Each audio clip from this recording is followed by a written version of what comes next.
What if the secret to living a life that is not just long but truly joyful and really profoundly purposeful wasn't some kind of magic supplement or an inaccessible scientific breakthrough? Hmm. What if it was something ancient, something universal, and actually surprisingly simple?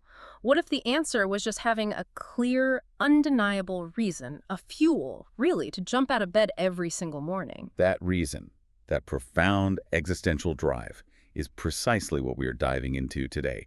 Welcome to this deep dive into the concept of Ikigai. And we are moving past those glossy magazine definitions, right? Oh, absolutely. Yeah. We're exploring the sources that really define the philosophy, Yeah. that reveal the highly practical science behind it, and show you exactly how it's applied by the world's longest living people. We're not talking about abstract philosophy alone. We are going straight to the source material and looking at the blue zones. These are the regions where people live significantly longer and healthier lives than anywhere else on the planet. And one place stands out above all others. The subtropical island of Okinawa in southern Japan. Exactly. Researchers have been focused on Okinawa for decades, and within that island, we're zooming in on this rural town called Ogimi. They call it the Village of Longevity. And the statistics are they're staggering. They really are. To give you some context, the global average for centenarians, people over 100, is quite low. But in Ogimi, they have 24.55 people over the age of 100 for every 100,000 inhabitants. I mean, that just blows the global average out of the water. Mm. And it's not luck. The research is crystal clear. This exceptional longevity is inextricably linked to three things. Diet, social structure, and Crucially, a deeply ingrained cultural commitment to Ikigai. that's the core. And that reason to be, as the source material reveals, is what keeps these Okinawan centenarians active, productive, and fulfilled right up until the very end. The mission of this deep dive is to give you a clear roadmap based on their philosophy and their daily practices, so you can start applying these concepts immediately. So let's start with that essential definition. The word ikigai itself translates roughly as the happiness of always being busy. But I think the most functional way to think of it is the reason we get up in the morning. That's the one. Okay, let's unpack this, beginning with the structure that, Western audiences often use to visualize the concept. Yeah, the Venn diagram. When most of us first encounter Ikigai, we see it visualized as this beautiful, overlapping Venn diagram. It really acts as a kind of four-part compass designed to help you locate your life's purpose by making sure all the essential areas are covered. And that diagram is a fantastic tool for structuring the search, because the source material really emphasizes that this purpose is, well, it's hidden. It's not something that's instantly obvious. It's not just going to pop up. No, it requires introspection and a really dedicated patient search. And the four components that create this Yeah. necessary tension for a meaningful life are, first, what you love, that's your passion. Right. Then second, what you are good at. This forms your skill set, your profession. Third, and this is where it starts to look outward, is what the world needs. That drives your mission. And finally, the practical one. What you can be paid for. This defines your vocation. So the sweet spot in the very middle, where all four of those circles overlap, love, skill, need, and compensation, that is where Ikigai is supposed to reside. It's the optimal intersection where your greatest personal joy meets the world's greatest needs, and crucially, where those two things can sustain you. But the sources caution against a trap that we fall into so often, especially in the West, which is focusing way too heavily on that last one. What you can be paid for. Exactly. Absolutely. The diagram is actually brilliant at illustrating what happens when you prioritize one or two of these over the others. For example, if you focus only on what you love and what you're good at. You find delight and fullness, maybe, but you're missing the compensation. So you end up with fulfillment, but, well, poverty. Conversely, if you only focus on what you're good at and what you can be paid for, you get your profession. But that often leads to this feeling of being empty or useless because you're totally neglecting your passion. Right. And you're not contributing to a mission the world really needs. I think the most dangerous combination, the one we see a lot, is that overlap of mission and vocation. What the world needs and what you can get paid for. Yeah, that produces wealth, but it's often wealth without any real fulfillment. You're solving problems for money, but if you don't actually love the work, the effort just feels completely unsustainable. The whole thing demands balance, or you land in one of those four zones of dissatisfaction. Exactly. It demands that connection to yourself and to your community at the same time. And what's fascinating here is when you look at how the word is actually written in Japanese, ikai, it combines iki, which means life. And Guy, which means to be worthwhile. Right. But you mentioned something earlier that the character for Guy breaks down even further to some really surprising parts. Yeah, armor, number one, and beautiful or elegant. That combination seems, contradictory. Is Ikigai about being the best, number one, in a competitive Western sense? Protected by the armor of success. And that's the important question the philosophy answers. The source suggests it's not about external competition at all. The armor is your purpose. It protects you from the emotional chaos of the world. So it's internal. It means finding the intrinsic worth in your own life and your actions and living that life, elegantly, regardless of what anyone else is doing. For the centenarians in Ogimi, their ikigai is often intensely communal gardening, teaching crafts, being part of their moai. It's not defined by maximizing quarterly profits.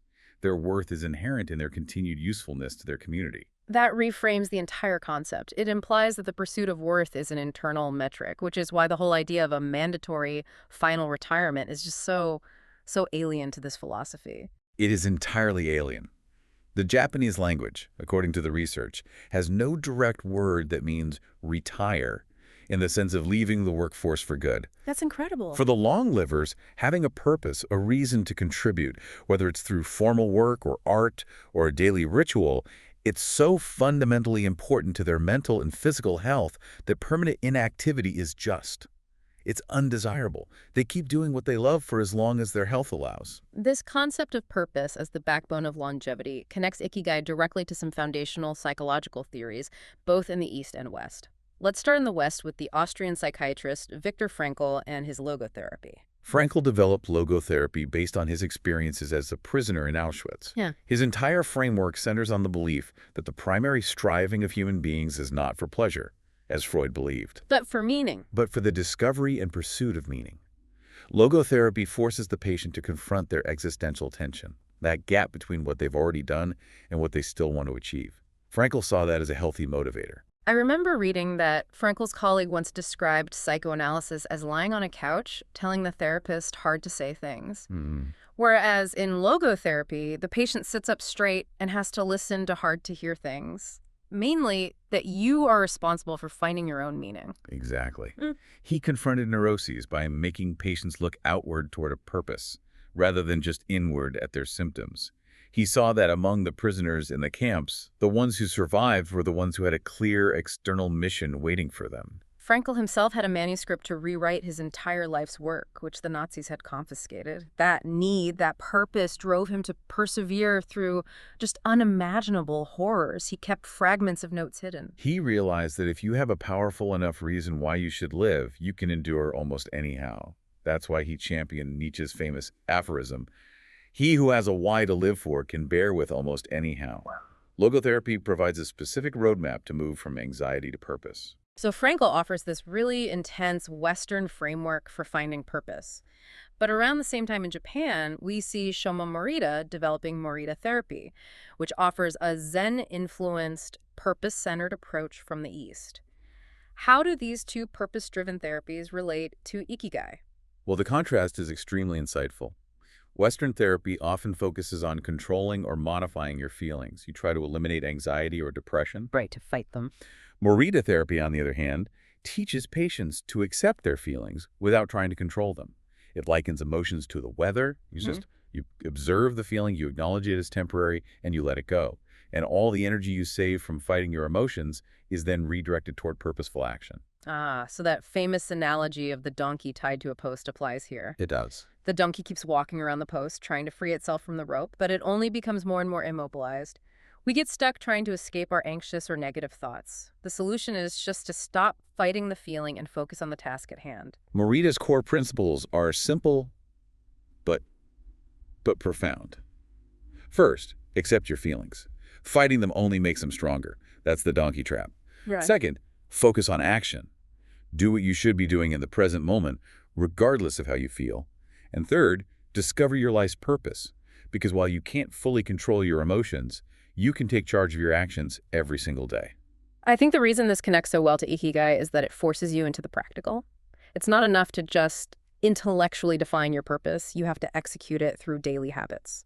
Exactly. And this focus on self-reflection and personal responsibility also shows up in the practice of Nikon meditation, which is often associated with Morita. Nikon. Yeah, it's a self-reflection technique that uses three simple but really penetrating questions about your relationship with another person. What have I received from this person? What have I given to this person? And what problems or difficulties have I caused this person? That's powerful.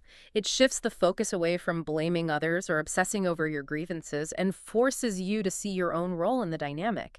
It deepens your sense of personal responsibility, which aligns perfectly with that Japanese ideal of quiet self-reliance. So whether it's through the intense striving of logotherapy, the Zen acceptance of Morita therapy, or the balanced pursuit of Ikigai, the common thread is clear.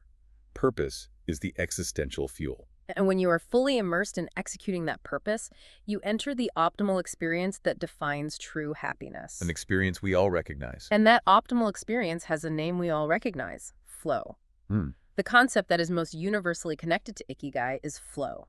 This is that state where purpose feels effortless, time just vanishes, and the ego completely dissolves. The psychologist Miley Csikszentmihalyi defined it beautifully. And here's where it gets really interesting, because Csikszentmihalyi's research showed this isn't culturally isolated. He found that the feeling of a chess player entering flow is identical to that of a mathematician, an artist, a surgeon, or even a gardener. It's universal. It's a universal human experience. You feel completely unified with what you're doing, and your mind achieves this state of perfect order. So to bring more of this optimal experience into our lives, we have to look at the ingredients. The researcher Owen Schaffer broke down the 7 conditions for achieving flow. Right. The first 4 are all about clarity and direction. You have to know exactly what to do, how to do it, how well you are doing. You need that immediate feedback, and where you need to go next. The direction needs to be unambiguous. And then come the 2 crucial balancing acts that define the whole experience. The task must present a significant challenge. But you also must possess significant skill to meet that challenge. That balance is absolutely vital, isn't it? It's everything. If the task is too easy compared to your skill set, you just. You enter the zone of boredom or apathy. If the task is far too difficult, you spiral into frustration and anxiety. The ideal state is slightly outside your comfort zone. A meaningful challenge. A meaningful challenge where you have to stretch to meet the moment. We see this even in mundane tasks. If you're a skilled chef making soup for the 1000th time, you might introduce a micro-challenge like trying to chop vegetables even faster or using a new, difficult seasoning. You're pushing yourself to maintain that flow state, avoiding stagnation. Ernest Hemingway captured this perfectly when he said, "Sometimes I write better than I can." That leads directly to the second practical strategy from the source: having a clear, concrete objective that's focused on the process. You cannot obsess over winning the medal while you are running the race. This is a huge problem in modern organizations. A constant complaint is that employees don't understand the big picture. That's why Joe Ito, the former director of the MIT Media Lab, recommends adopting the principle of compass over maps. Love that. A map is obsolete the minute the path changes. A compass will always point you towards your ultimate destination. Right. So if your goal is to write a book, that's the compass direction, focusing on the small daily objective, like, I just need to write 1 good paragraph today, that eliminates the anxiety of the massive goal and allows you to enter flow with the daily work. The focus shifts entirely to process and ritual. But that ideal state of focused absorption is increasingly difficult to achieve in the modern world, which brings us to the greatest killer of flow and productivity: multitasking. If Ikigai is fueled by purpose and flow, then the modern emphasis on parallel processing is a devastating counterforce. We are simply not built for it. The scientific evidence is overwhelming. It shows we waste massive amounts of cognitive energy just switching back and forth between tasks. They call it attention residue. And the research is genuinely frightening. Stanford researcher Clifford Ivar-Nass found that multitasking lowers productivity by at least 60%.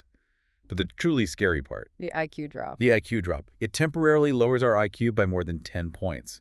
That's equivalent to losing a full night's sleep. Wow. And why is that? Well, the reason is that our brain's filter breaks down. Instead of being able to focus on the red arrows, the relevant data, the brain is trained to pay attention to every stimulus: the phone notification, the email ding, the irrelevant blue arrows. This creates a state of chronic distraction, which is the complete antithesis of flow and makes deep work impossible. It also increases stress because you constantly feel out of control, never completing one task before jumping to the next. So, okay, How do we fight back? How do we create the boundaries we need for flow? The sources offer very clear, very practical antidotes. First, establish hard boundaries around your screens and notifications. The advice is specific. No screens for the first hour you're awake and the last hour before you go to sleep. That protects your circadian rhythm, right? Balancing cortisol in the morning and maximizing melatonin at night. Precisely. And I think the idea of a technological fasting day is excellent. Designate one weekend day, maybe Sunday, as a complete digital detox. You only allow things like e-readers or music players that lack Wi-Fi, forcing your brain to engage with analog information again. And you have to structure your work time to force focus. The Pomodoro technique is a global staple for a reason. Committing to 25 minutes of highly focused, single-task work, followed by a 5-minute break. The key is just discipline and structure. And, crucially, building a ritual around your work. Start with a ritual you enjoy making a specific cup of tea, laying out your tools in a precise order. This trains your brain to associate the work session with pleasure and predictability. It makes the transition into flow smoother. The discipline itself becomes the reward. And finally, because distraction is inevitable, you have to strengthen the muscle of return. Right. Use meditation or mindfulness practices not to empty your mind, but to train your mind to gently return to the present moment every time it drifts. This builds your capacity of concentration over time. The Japanese have a cultural inclination toward this kind of deep, dedicated focus, summarized by the term gambaru, to persevere with tenacity. And this cultural tendency often translates into this intense, almost obsessive absorption at all levels of work. Which gives rise to the takumi. These are true artisans, masters of manual skills who maintain traditional crafts, but also exist in highly technical modern environments. Think about the manufacturing world. Toyota still employs takumis who can spot a micro defect on an engine that a machine might miss. The skill is so internalized, so practiced, that the execution is flawless, almost subconscious. The anecdote from the sources about the Kumano makeup brush sorter is just extraordinary. Oh, it's incredible. So this woman, hidden away in a small room, was so intensely focused on sorting individual bristles that she barely registered visitors. I mean, how is that not just an obsessive compulsion? That's the difference between a neurotic fixation and true flow. Her skill level perfectly matched the high challenge of the task.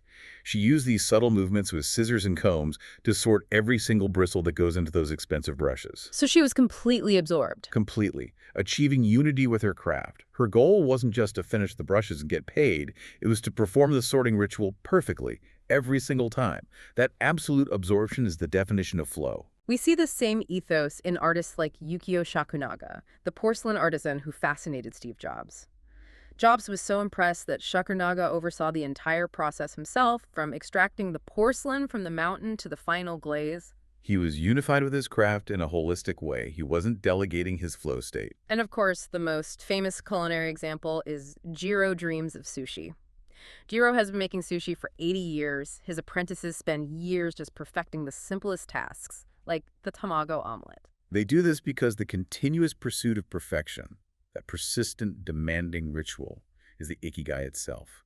The task is difficult enough, even after decades, to maintain the high challenge necessary for flow. But flow isn't just for grandmasters who dedicate their entire lives to one obsession. We need to move beyond the takumis and look at how this applies to everyday life through the concept of microflow. Microflow is really the democratization of flow. It's the ability to turn mundane, routine tasks into enjoyable rituals. If you're not being challenged enough by washing the dishes, you add a layer of complexity. You focus intensely on the water temperature, or the specific order of stacking, or the shine of the last plate. Bill Gates famously washes the dishes every night. He finds microflow by consciously making the process a little better each time, following a specific order. Or that Shinjuku elevator operator who performs a precise sequence of graceful movements and bows, transforming pushing buttons into a meticulously choreographed ritual. Even someone like the Nobel laureate physicist Richard Feynman, when he was resting his mind from complex physics, he would happily dedicate himself to simple, repetitive tasks. Like painting office balls or soldering circuits? Exactly. These mundane tasks provided a simple, immediate challenge that allowed his mind to reset. So the philosophical takeaway is that happiness resides in the doing, not in the result. By prioritizing rituals over distant goals, we can access flow every single day, making our entire life a continuous engagement with our Ikigai. Japanese religions emphasize ritual over absolute dogma.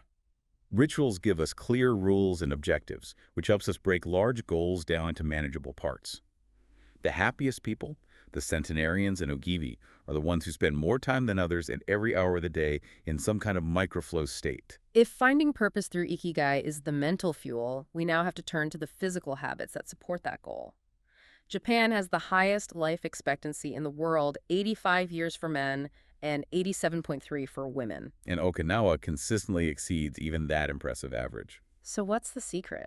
The researchers, Makoto Suzuki and the Wilcox brothers, they dedicated decades to studying this miracle diet. And what stands out immediately is the variety. That's right.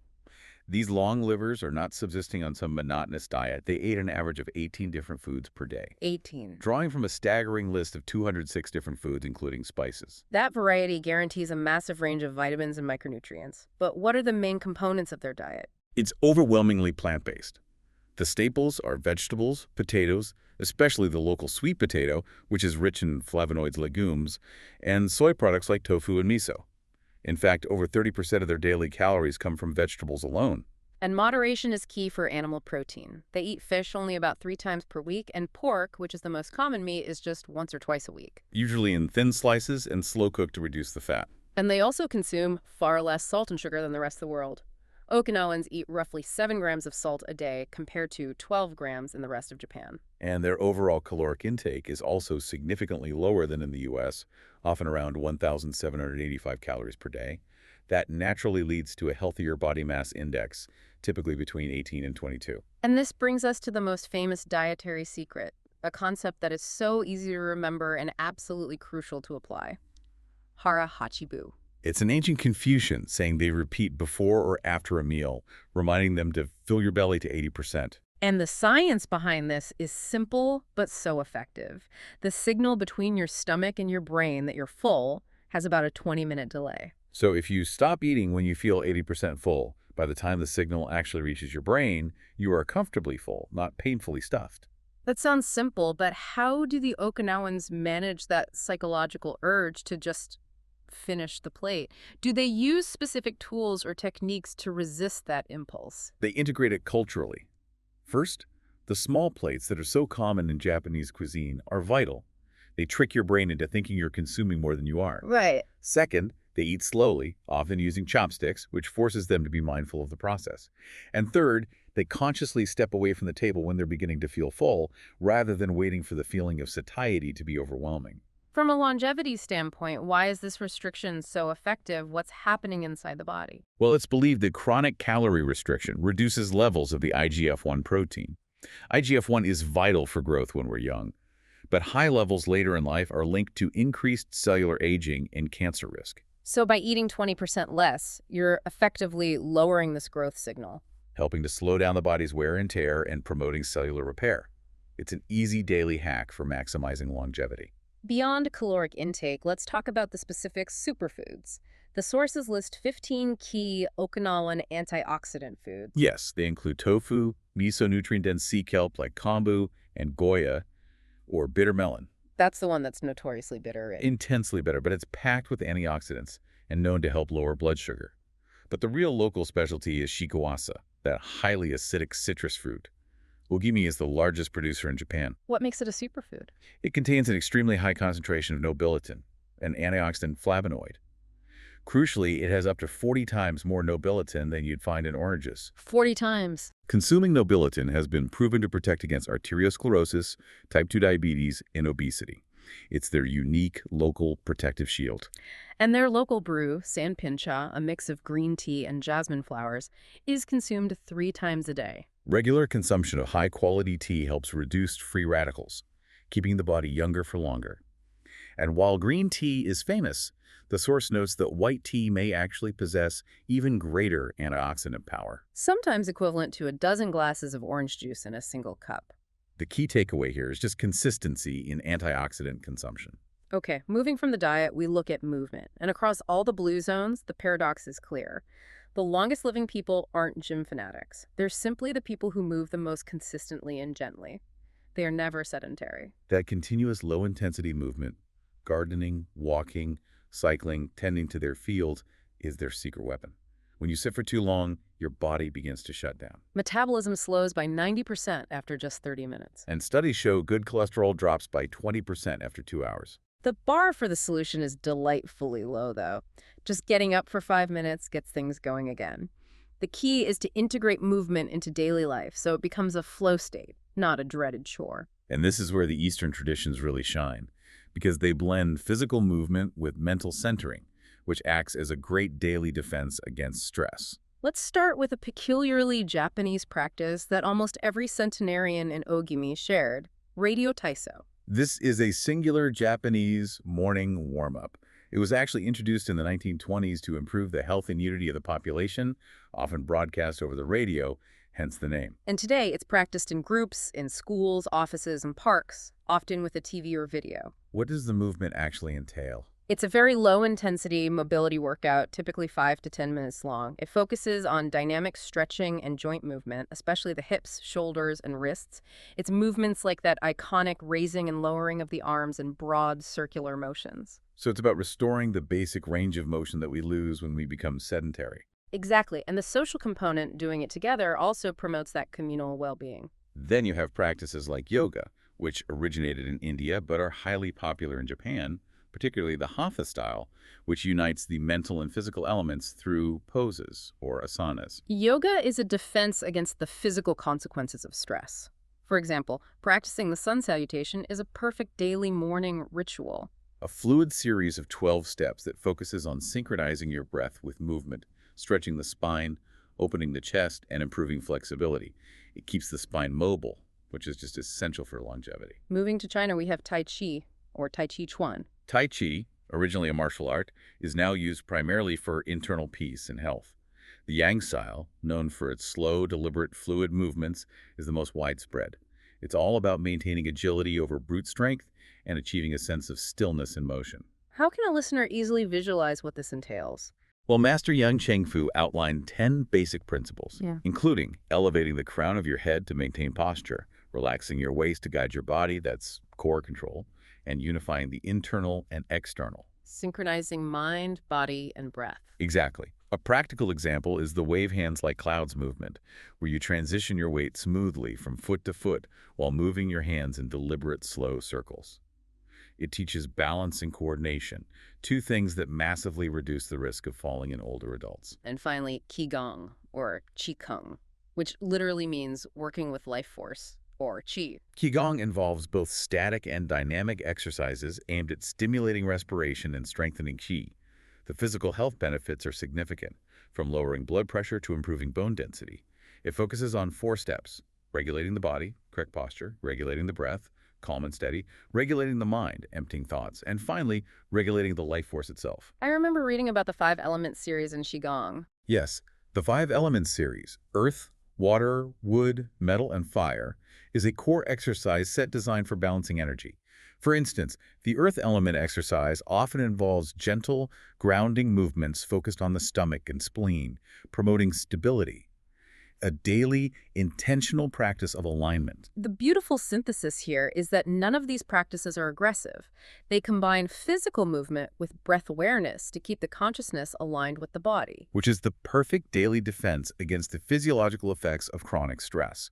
You're not just exercising, you are centering your mind through movement. To stay busy doing what you love for a century, you need an exceptionally strong, adaptable mindset. That's resilience, encapsulated by that amazing Japanese proverb, Nanakoro Byaoki. Fall 7 times, rise 8. Exactly. Resilience is the ability to deal with setbacks without letting them permanently derail you. It's staying focused on your Ikigai and being flexible enough to adapt. The sources connect this mindset back to ancient philosophy, specifically Stoicism. Most people hear Stoicism and think of an unfeeling, emotionless person. But the goal was apatheia, the absence of negative, disruptive feelings like anxiety and paralyzing fear. And they achieved this through mental preparation. Right, through negative visualization. Which wasn't worrying, it was reflecting intensely on the worst possible scenario and preparing for it, intellectually and practically. Seneca, the wealthy Roman Stoic, would sometimes live like a poor person, without his servants or fine food, to ensure he was mentally prepared if those pleasures were suddenly taken away. The practice reduced the shock of potential loss. This feeds directly into the Serenity Prayer framework, controlling what you can control. As Epictetus, the former slave turned philosopher, said, "It's not what happens to you, but how you react that matters." The Okinawans embody this emotional resilience through their powerful social structure. Despite the historic devastation of World War II, they live by the principle Ichara Bachode. Which means treat everyone like a brother, even if you've never met them. But surely this idea of working until you die isn't just joyous. Doesn't it also reflect economic necessity for some elderly people in Japan? How does the source separate purpose from obligation? That's a vital point. And for some, the necessity exists. But the key distinction is that their work is rarely isolating. They're highly developed social networks. The moai transform obligation into social purpose. So moai are these informal groups, often 5 to 10 people, who look out for one another financially and emotionally, often formed when they're young. So the moai is essentially a lifelong insurance policy and a social safety net. Precisely. Members contribute a fixed monthly amount, and the surplus rotates among members, offering a safety net if someone faces medical trouble or financial instability. But beyond the money, it promotes this communal feeling through yuimaro, or teamwork. Helping each other with everything from gardening to running errands. That community provides an emotional and practical defense that eliminates the feeling of being alone when hardship hits. The purpose is shared, making the labor feel like a contribution, not just pure obligation. A huge component of this resilient mindset is the cultural acceptance that life is inherently temporary. This is reflected in two profoundly important Japanese concepts regarding time and duty. The first is ichigo ichi.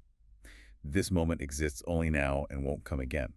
It's a direct call to radical presence.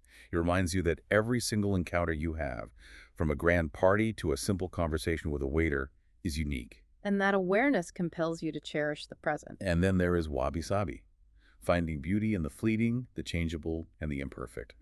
In the West, we seek perfect symmetry and flawlessness. But in Japan, an irregular, slightly cracked teacup holds greater value than a machine-made, flawless one. Because its imperfection reflects the natural, flawed world we live in. Wabi-sabi tells us that everything is temporary, everything is incomplete, and everything is imperfect. How does accepting imperfection and impermanence actually help longevity? It seems almost contradictory. It creates emotional peace. If you accept that your possessions, your health, and even your loved ones are temporary, that's impermanence.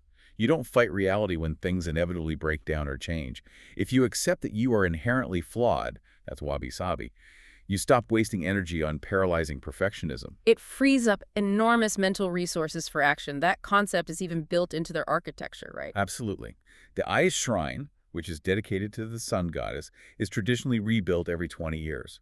The physical structure is temporary, built of wood, but the deep, intangible knowledge, the tradition, the customs, the craft, that's what is permanent. They preserve the process, the Ikigai, rather than the physical result. The ultimate lesson here is clear. Longevity and happiness require you to accept impermanence.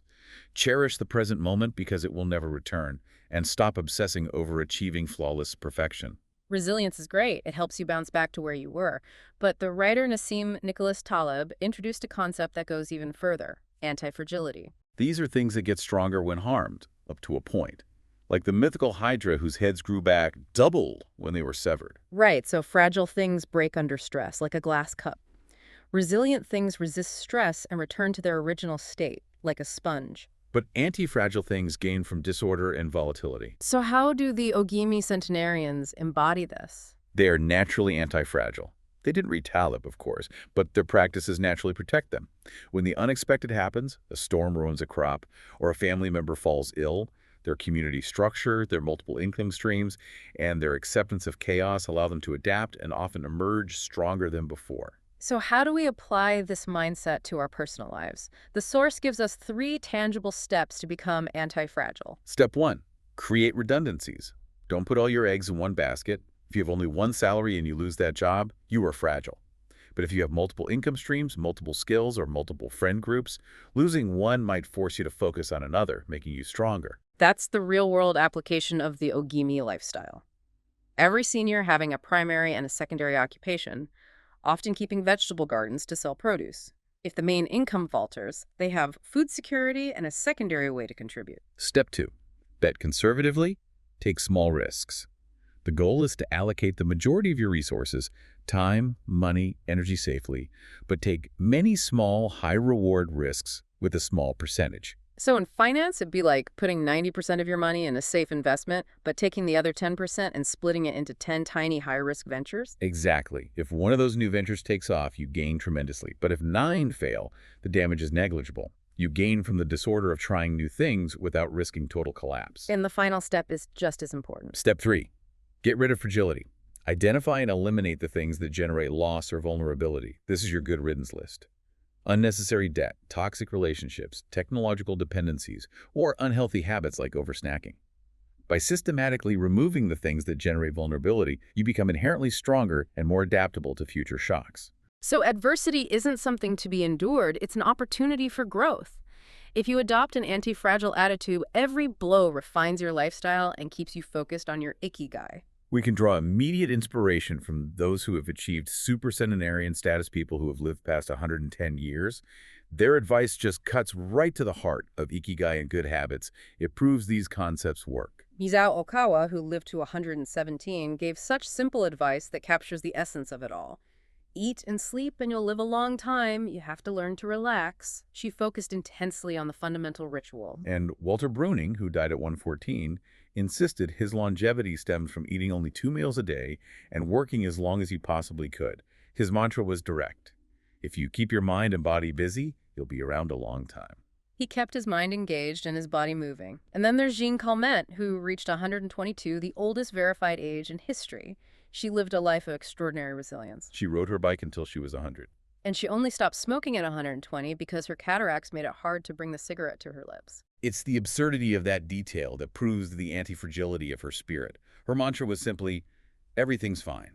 They all share a continuous engagement with life, proving that purpose is the ultimate longevity tool. This engagement is best exemplified by the Ikigai artists, those who absolutely refuse to retire because their work is their reason for being. The actor Christopher Plummer once shared that dark desire of many who deeply love their profession. We want to drop dead on stage. That would be a nice theatrical way to go. It's an acknowledgement that the process of creation itself is the purpose. Osamu Tezuka, the father of modern manga, shared that exact sentiment.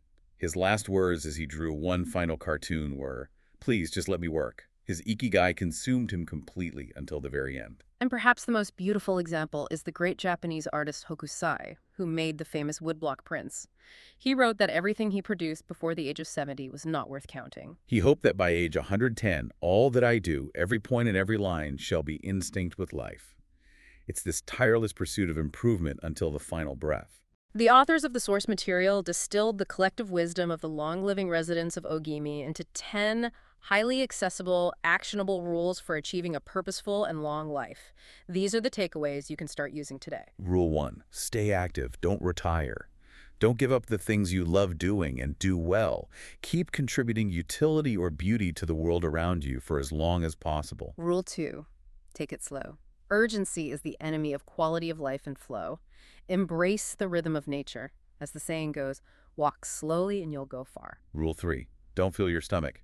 Practice harahachi, the 80% rule. Stop eating when you feel yourself starting to get full. Calorie restriction is a powerful longevity hack. Rule 4. Surround yourself with good friends. Friends are the best medicine, offering emotional stability, advice, and fun.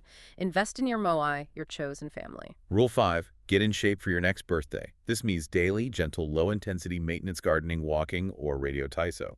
The goal is fluidity, not peak performance. Rule 6. Smile. A cheerful, open attitude not only relaxes you, but naturally attracts friendships and community support. It reminds you what a privilege it is to be alive. Rule 7. Reconnect with nature. Return to the natural world often to recharge your batteries. We are made to be part of nature, and regular contact resets our nervous system. Rule 8. Give thanks. Show gratitude daily to your ancestors, to nature, to your family and friends. This intentional act grows your stockpile of happiness and resilience. Rule 9. Live in the moment. Practice Ichigo-ichi. Stop regretting the past and fearing the future. Today is the only moment you have. Make it count. And finally, Rule 10. Follow your Ikigai. Discover that unique passion and talent inside you that gives meaning to your days and drives you to share the best of yourself until the very end. We've covered a tremendous amount of ground in this deep dive. We've explored the philosophical search for purpose with Frankl's logotherapy and Morita therapy. We've moved into the optimal mental state of flow and microflow. We outline the physical habits like harahachi-bu and gentle movement, and embrace that anti-fragile mindset of wabi-sabi and resilience. What's fascinating here is just how consistent and simple the core practices are. They're not reliant on high-tech solutions or some rapid change. They're fundamentally dependent on mental discipline, physical consistency, and strong communal bonds. The power is entirely in the consistent application of these daily rituals. Indeed. The lessons from Ogimi show us that the true secret to longevity is consistency and coherence, aligning your daily actions with your purpose, even in the smallest ways. So if your life is inherently ritualistic and the quality of those rituals determines your happiness, what is one current daily ritual you could transform into a moment of intentional microflow this week? Whether it's making your bed, brewing your coffee, or even responding to an email. By focusing on that small present moment and executing it with intentionality and focus, you train your flow muscle. And you honor the moment for the unique, unrepeatable experience it truly is. That's the challenge we leave you with. Find your reason to get up tomorrow, train your flow muscle, and begin applying these lessons to craft a life that is both long and profoundly purposeful.